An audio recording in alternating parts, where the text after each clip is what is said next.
Toujours sur Prune 92 FM, nous venons d'écouter Rock Ledoud, une chanson d'Alcazar. Tout de suite, il est l'heure du zoom sur Lag eSport. Nous recevons Pierre Wiesbeck et Mathis Biton. C'est parti. Focus sur une initiative, un événement, un engagement. C'est le zoom de la rédaction.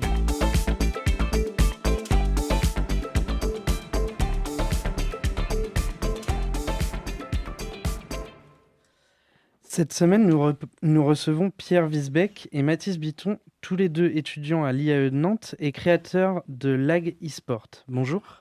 Bonjour. Ces derniers mettent en place des compétitions sur des jeux vidéo afin de recréer un peu de contact entre étudiants durant cette période de cours en distanciel et de couvre-feu. Focus sur leur projet.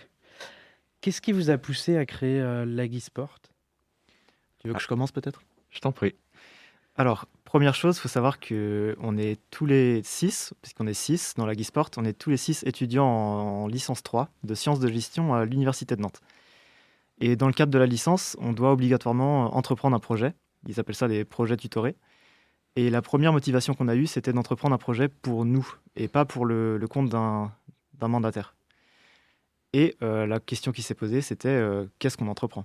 Quel projet est-ce qu'on a envie d'entreprendre pendant presque 6 mois, puisque ça s'étale d'octobre à avril.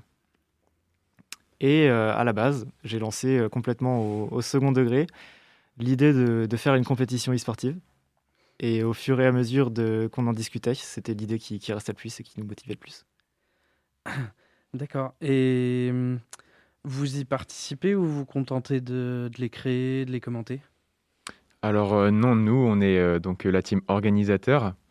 Voilà, on organise la compétition, on la stream, on la cast, donc voilà, on commente les matchs en direct. Et voilà, mais certains d'entre nous vont sûrement y participer, je pense à Vincent notamment. J'imagine, ouais. Mais nous, voilà, organisation, c'est notre focus. D'accord. Et donc vous avez commencé ce projet en octobre, c'est ça ? On a commencé en octobre et on a organisé notre premier tournoi. On appelle ça des mini-tournois qui se tiennent sur une seule soirée en novembre. D'accord. Et on peut suivre ça sur... Sur Twitch. On a voilà, notre twitch.tv/lag_ESC. Et vous organisez ces compétitions sur le jeu Rocket League. Pour ceux qui ne connaissent pas, c'est un jeu de foot avec des voitures, en 1 contre 1 ou en équipe de 2 ou de 3. Pourquoi avoir choisi ce jeu en particulier ? Alors, on voulait faire une compétition e-sportive sur un jeu, entre guillemets, enfin voilà, e-sportif. On a fait un espèce de benchmark de tout ce qui existait et le jeu qui nous a paru être le plus sympa, que ce soit pour les joueurs ou pour ceux même qui ne connaissent pas, c'était Rocket League. Il y a une bonne vibe, c'est tout public. Quand on y joue, c'est toujours bon délire. Donc voilà. Facile à prendre en main, difficile à maîtriser. Et il faut savoir que le jeu est passé gratuit le 23 septembre, si je ne dis pas de bêtises, et on commençait le projet en octobre, donc c'était le timing parfait. Et c'était important pour nous de ne pas avoir cette barrière du prix à l'entrée.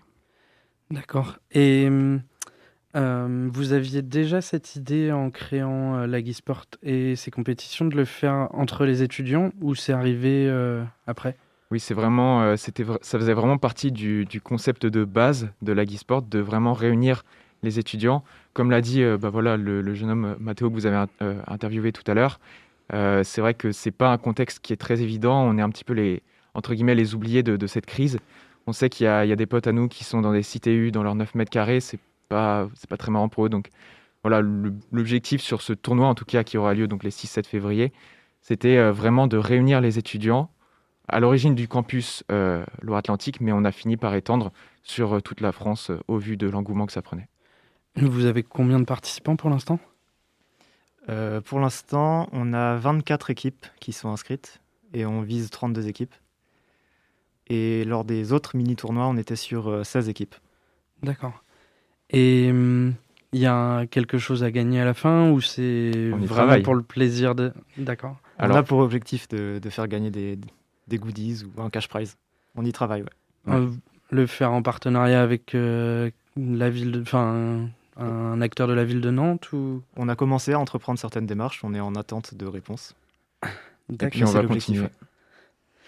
Et j'ai vu que vous faisiez des lives tous les dimanches. C'est uniquement sur Rocket League ou vous faites sur d'autres jeux et d'autres domaines ou sujets ? Alors, c'est pas tous les dimanches.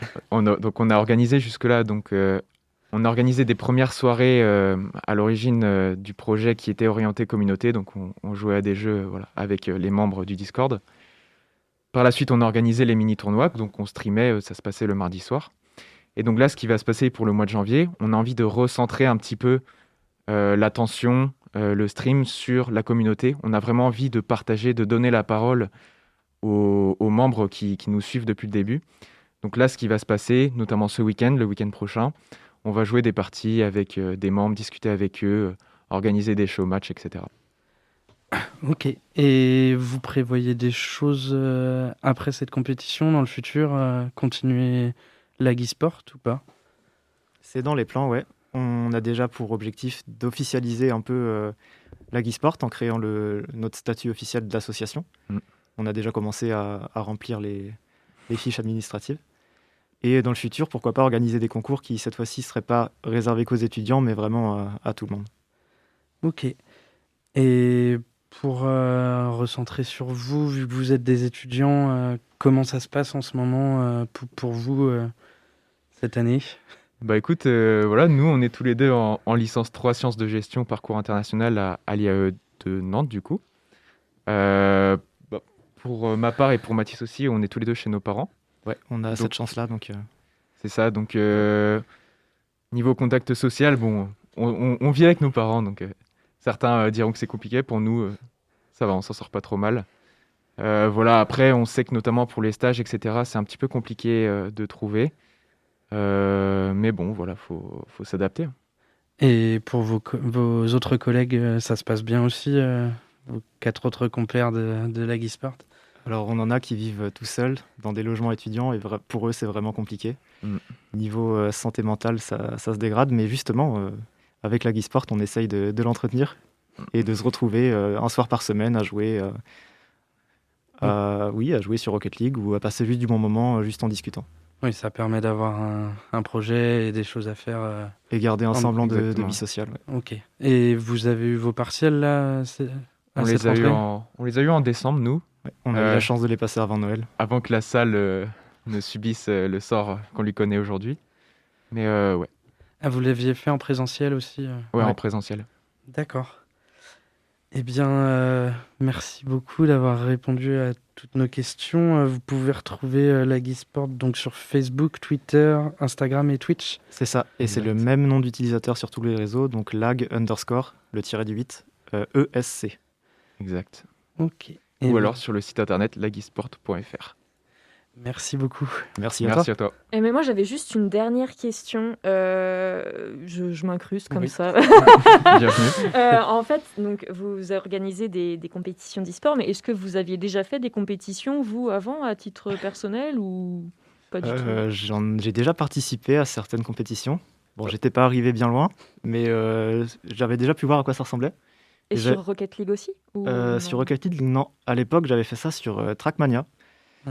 Et bon, le niveau est astronomique, donc j'étais vite éliminé, mais j'avais pris beaucoup de plaisir, ouais. Ok. Bon, et ben, merci beaucoup, Pierre et Mathis, pour vos réponses. Merci d'être venus. Merci à vous. Donc oui, vous pouvez retrouver toutes les infos sur Timothée a dit, sur tous les, tous les réseaux sociaux. Voilà. Et merci Timothée pour cette interview. On vous laisse en musique avec It's Alright de John Baptiste, un indice sur la chronique à venir. C'est tout de suite.